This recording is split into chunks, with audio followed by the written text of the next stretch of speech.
Hi, I'm Jessica. I am doing a video on actual statements given to an insurance company after someone had an accident. Okay, ready? In an attempt to kill a fly, I drove into a telephone pole.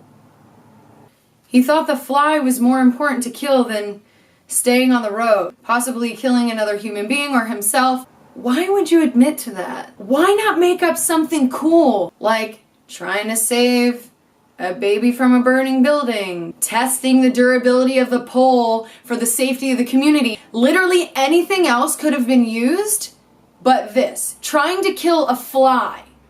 To avoid hitting the bumper of the car in front, I struck the pedestrian. Some may think that that wasn't the wise choice. You're obviously good at making quick calls. Why would this person think that it was a better call to strike a pedestrian rather than a bumper? Just trying to understand what happened here. If I'm driving down the road and I see a person walking, a little old lady walking, and then a bumper in front of me, and I'm like, oh my God, I'm gonna hit this bumper, to quickly think that this is better to hit this lady.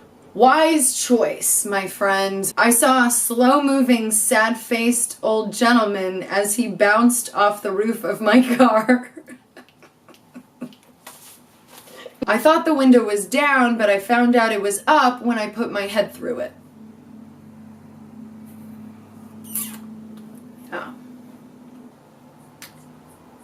Yeah.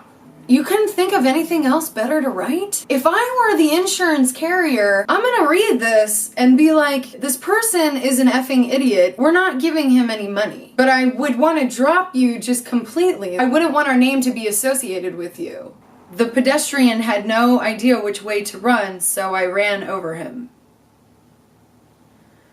A truck backed through my windshield and into my wife's face. How does it back into just her face? Nothing on you, nothing else in the car, just your wife's face. Does she have a very big face and a small body? Does she have a big face and a small body? I'm just trying to visualize it.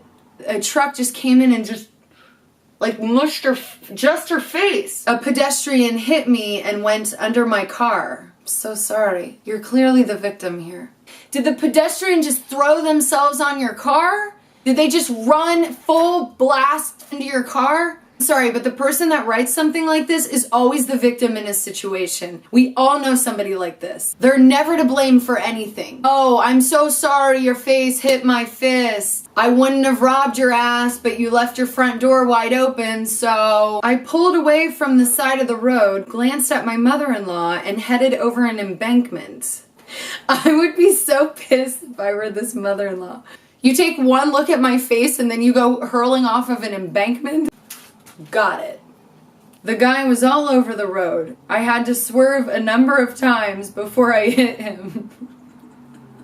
I had been driving for 40 years when I fell asleep at the wheel and had an accident. Let's just say that this is an accurate statement. How is this possible? 40 years of driving. Did he just circle the US? Were you in another country? What if it were a small country? What if it were a country that's like 20 miles from border to border? What? How did he get gas? 40 years? Thank you so much for watching. Please subscribe on my YouTube and Steno Stories on Instagram.